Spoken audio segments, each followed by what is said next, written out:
This is Hidden Killers Week in Review. A look back at the most prolific stories of the week.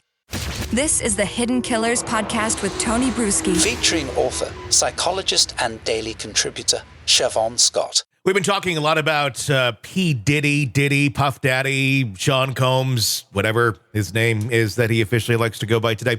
And we've been focusing a lot on the investigation, a lot of the raids, a lot on what were they taking and why were they taking it. But I want to dive more into the mind of Diddy. I want to dive into the minds of those that enabled Diddy as well. And here to help us do that, Siobhan Scott, psychotherapist and author.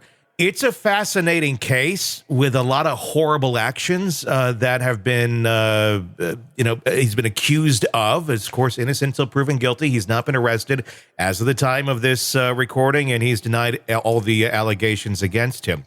But for the sake of this conversation, let's assume that the repeated lawsuits from all different parties might have some truth to them, that there might actually be some reality in what is being accused of Diddy. I want to start with trying to figure out, number one, where is he at today? We're talking about someone who does appear to be quite the narcissist, very much into himself, very much everything is about him. Any sort of philanthropy and such always goes back to look at me, look what I'm doing. So we have that as kind of a base point for a mindset. After you have this sort of thing happen to you and you view that you are untouchable for all of these years and continue to engage in this sort of behavior, and suddenly the feds come knocking on your door, start taking your stuff, and you're still free, how do you think he's processing this right now?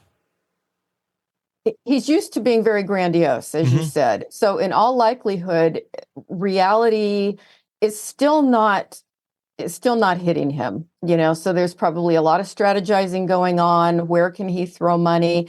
And the assumption that he's going to beat it. We see that with people in trials often where the evidence is overwhelming, but they're still fighting. They think that they're above it all. We see it with political figures too. Yeah. They get into trouble and it's like, oh no, they're just not in the same reality zone as the rest of us. Why is that? I mean, something like this, obviously he has not been arrested yet, but it is looking very, very, very dark, especially with the civil allegations that we've seen against him from many different people.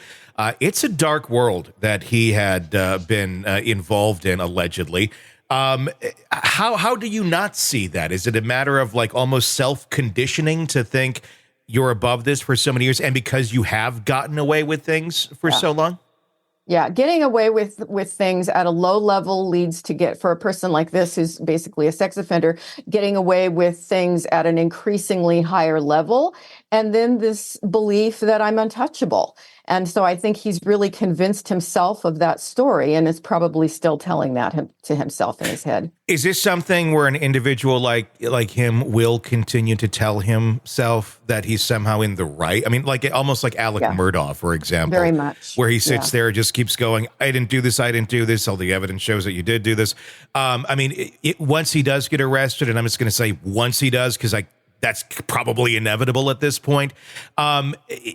Is this something where a person who has a sort of grandiose, narcissistic type mindset, are they ever, do they truly believe their own BS, I guess is the question. Yeah, I think when it's this extreme, because all these things are on a continuum and some people are a little bit that way and other people are off the chart. If this all turns out to be exactly what has happened here, what we have alluded to at this point, then, this is a person who believes his own BS and, will have a very difficult time ever acknowledging that anything he did has harmed other people or was wrong. He'll always have a justification going in his mind.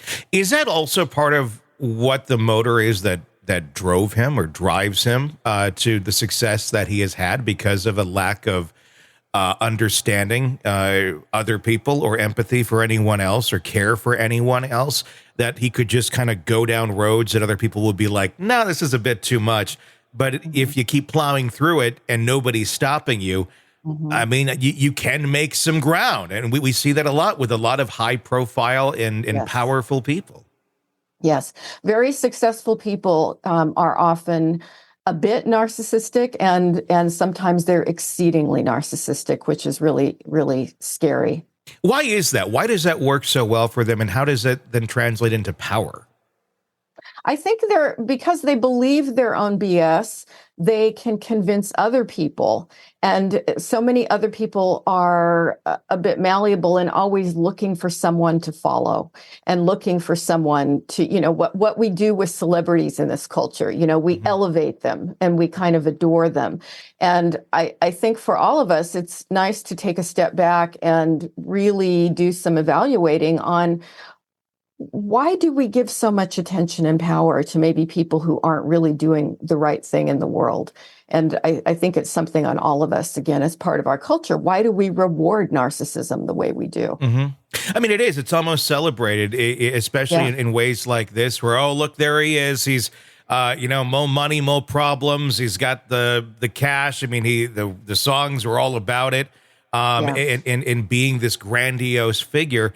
And obviously, you feed off of it. Is this something, Sick of the ads? We are too. Start listening with no commercials now and get access to all of our episodes in advance of everyone else. Become a True Crime Today Premium Plus subscriber on Apple Podcasts. Search True Crime Today Premium Plus on Apple Podcasts or go to our podcast page and sign up now. True Crime Today Premium Plus. Sign up now.